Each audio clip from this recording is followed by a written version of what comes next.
नमस्कार, आप देख रहे हैं आज तक। मैं हूं आपके साथ नवजोत रंधावा। हैदराबाद निकाय चुनाव के प्रचार ने इस बार सियासत का हाई वोल्टेज रंग देखा है। ओवैसी गरज रहे थे तो शाह, नड्डा, योगी भी ताकत झोंक रहे थे। देखिए ओवैसी का बीजेपी को जवाब और शाह के ओवैसी पर चुन चुन कर वार। मैं आपको हैदराबाद की जनता को भरोसा दिलाना चाहता हूं कि हम हैदराबाद को नवाब निजाम कल्चर से मुक्त होकर एक मिनी इंडिया बने ऐसा शहर बनाने की दिशा में आगे बढ़ेंगे। निजाम कल्चर को त्याग कर एक आधुनिक शहर बने, इस प्रकार का हम हैदराबाद को बनाएंगे। यहाँ किसी का अपीसमेंट नहीं होगा, किसी के साथ अन्याय भी नहीं होगा। इस प्रकार की नई कार्य संस्कृति का विकास हम यहाँ पर करेंगे। हम डायनेस्टी से डेमोक्रेसी की ओर जाना चाहते हैं। चाहे ओवैसी साहब की पार्टी हो, चाहे टीआरएस की पार्टी हो, हमें तो बहुत सवाल करती हैं। मगर मैं पूछना चाहता हूं कि इतने बड़े तेलंगाना में आपके परिवार के अलावे आपको कोई नहीं मिलता है जी? आपके बाद आपका परिवार ही क्यों आता रहता है और किसी में टैलेंट ही नहीं है? हम डायनेस्टी से डेमोक्रेसी की ओर देश के लोकतंत्र को ले जाना चाहते हैं। हैदराबाद और तेलंगाना को ले जाना, भ्रष्टाचार से पारदर्शिता की ओर ले जाना चाहते हैं। भ्रष्टाचार सारी सीमाएं लांघ गया। अपने अपने रहन सहन को देख लीजिए तो आपको मालूम पड़ेगा कि किस प्रकार का भ्रष्टाचार तेलंगाना की जनता ने सहन किया है। तुष्टीकरण से हम सम विकास की ओर जाना चाहते हैं। किसी का अपीसमेंट नहीं करेंगे, सबको बरोबर मौके मिलेंगे। और हैदराबाद की जनता का बहुत बड़ा हिस्सा जो अपमानित महसूस करता है अपने आप को, उनको हम भरोसा दिलाना चाहता है किसी की भी हिम्मत नहीं होगी आपको दोयम दर्जे के नागरिक बताने की। इस प्रकार का सम विकास का हम वातावरण करेंगे। जब हैदराबाद की जनता इतनी बड़ी मुसीबत में थी तब मुख्यमंत्री कहां थे? ओवैसी कहां थे? हैदराबाद की जनता के मन में ये बहुत बड़ा सवाल है जिसका जवाब उनको देना पड़ेगा। मित्रों, हम वादा करते हैं कि गुड गवर्नेंस को हम हैदराबाद के अंदर जमीन पर उतारेंगे और हैदराबाद को विश्व का आईटी हब बनाने की दिशा में सभी अनुरूप कदम उठाए जाएंगे। मुझे कहने में कोई संकोच नहीं है कि जिस प्रकार का कॉरपोरेशन यहाँ टीआरएस और मजलिस के नेतृत्व में चला है, वो हैदराबाद को आईटी हब बनने के लिए, विश्व का आईटी हब बनने के सबसे बड़ा रोड़ा है। अभी ही बारिश में पानी भर गया, लगभग 7 लाख लोगों के घर में परेशान हो गए, पानी भर गया। 6 साल से स्टॉर्म वाटर की एक भी लाइन, इसका सिल्टिंग नहीं हटाया गया, नालों का सिल्टिंग नहीं हटाया गया। पानी नहीं भरेगा तो क्या होगा? मजलिस साथीदार है, मजलिस के इशारों पर अवैध कंस्ट्रक्शन चलते हैं, अपीसमेंट होता है। इसके कारण पानी की निकासी के मार्ग के अंदर अवैध कंस्ट्रक्शन जो हुए हैं, उसने भी पानी भरने में, जमाव होने में बहुत बड़ी भूमिका निभाई है। इतनी हिम्मत क्यों नहीं है कि मजलिस के साथ खुलेआम सीट शेयरिंग कर लड़े? एक कमरे के अंदर इलू इलू कर आप सीटें बांटते हो। सार्वजनिक रूप से हैदराबाद की जनता के सामने अभी भी प्रचार में 1 घंटा बाकी, कह दीजिए कि हाँ हमारा मजलिस के साथ समझौता है। क्यों हिम्मत नहीं है आपकी? इसका जवाब केसीआर और मजलिस दोनों ने होना चाहिए। और मित्रों, मैं मानता हूं कि आज सरदार पटेल के कारण ही ये हमारा तेलंगाना, यहां से लेकर मराठावाड़ा तक और हैदराबाद भारत के साथ जुड़ा हुआ है।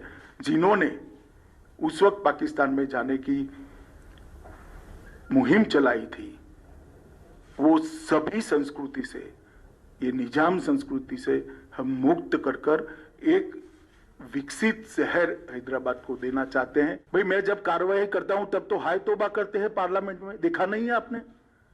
कितनी बड़ी आवाज में रोते हैं। और एक बार लिख कर मुझे दे दे, बांग्लादेशी और रोहिंग्या को निकालना है, बाद में मैं करता हूं। जरा लिख कर देने के लिए बोल दीजिए उनको। सिर्फ चुनाव में बात करने से नहीं होता है।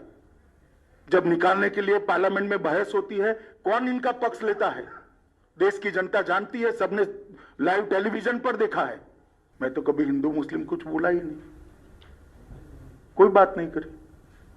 डरना नहीं चाहिए किसी से, चुनाव अपने दम पर लड़ना चाहिए, अपने कामों पर लड़ना चाहिए।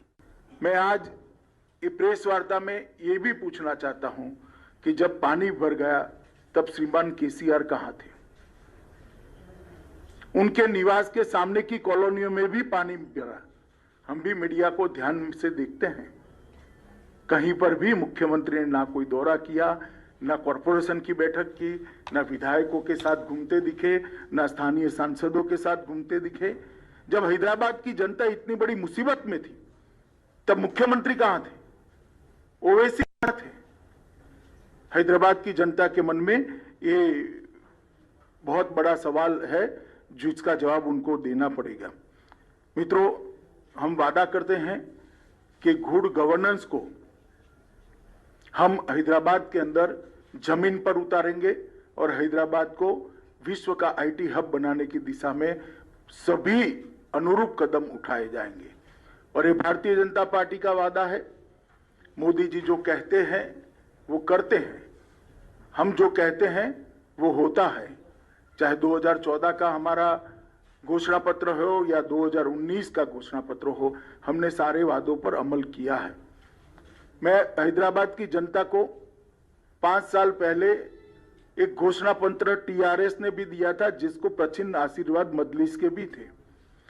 मैं कुछ सवाल यहां पर छोड़कर जाना चाहता हूं। कल वोटिंग है, मेरी आशा है शाम को केसीआर जी इसके जवाब दें। एक तो आपने 100 दिन की योजना का वादा किया था, इसका हिसाब किताब हैदराबाद की जनता मांगती है। क्या हुआ? 100 दिन छोड़िए साहब, 5 साल पूरे हो गए। उसमें से कुछ भी करा हो तो हैदराबाद की जनता के सामने रखिए। एक सिटीजन चार्टर आप देने वाले थे, उसका क्या हुआ? सिटीजन चार्टर छोड़िए, इसका पहला पृष्ठ भी तैयार नहीं हुआ है अभी। और रोजमर्रा के काम के लिए, गटर की सफाई के लिए, रोड की सफाई के लिए, रोड की स्ट्रीट लाइट के लिए हैदराबाद की जनता धक्के खा रही है। 32,000 से ज्यादा नल कलेक्शन गरीब बस्तियों में देने थे। हमने हिसाब किताब लगाया, हमारे कार्यकर्ताओं ने 20% से ज्यादा आप नहीं दे पाए हो। कब दोगे? वादा तो 5 साल का था। गरीबों के लिए 1 लाख घर बनाने थे, 1100 से ज्यादा नहीं बना पाए, जबकि मोदी जी ने 1,35,000 गरीबों के घर के लिए तेलंगाना को पैसा मुहैया करा है। मगर आप इंप्लीमेंट नहीं कर पाते हो। आपके फार्म हाउस से बाहर निकलकर सचिवालय में आओगे तभी तो शायद कभी इंप्लीमेंटेशन होगा। भूसी नदी के साथ साथ 42 किलोमीटर का 6 लेन रोड बनाना था।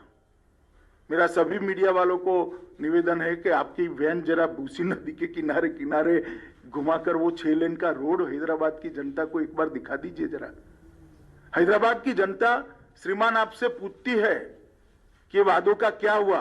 15 डंप यार्ड बनाने थे, एक डंप यार्ड का बोर्ड भी तो दिखा दीजिए। कहां गए वो 15 डंप यार्ड? 4 प्रेक्षागृह रविंद्र भारती की तर्ज पर आप बनाने वाले थे, क्या हुआ? 10,000 करोड़ की एक योजना लेकर आए थे आप, कहां गया 10,000 करोड़? कब खर्च किया? म्युनिसिपल कॉर्पोरेशन के बजट का योग भी बना ले तो इतना नहीं होता है। एक हुसैन सागर को स्वच्छ तालाब बनाने का, एक स्वच्छ स्पॉट बनाने का, टूरिस्ट स्पॉट बनाने का वादा किया था। मैं अभी अभी हुसैन सागर के पास से आया हूं, आप हर रोज जाते हैं, मैं इसके बारे में कोई और टिप्पणी नहीं करना चाहता। गांधी और उस्मानिया हॉस्पिटल की तर्ज पर 4 नए अस्पताल बनाने, हमें तो दिखाई नहीं दिए। फिलहाल यहां रुकेंगे एक ब्रेक के लिए। आज तक पर खबरों का सिलसिला लगातार जारी है, देखते रहिए। नमस्कार, मैं हूं अंजना ओम कश्यप। हमें उम्मीद है ये वीडियो आपको पसंद आया होगा। लेटेस्ट खबरों के लिए यूं ही देखते रहिए आज तक, और इस वीडियो के पसंद आने पर लाइक, शेयर एंड सब्सक्राइब करना ना भूलें।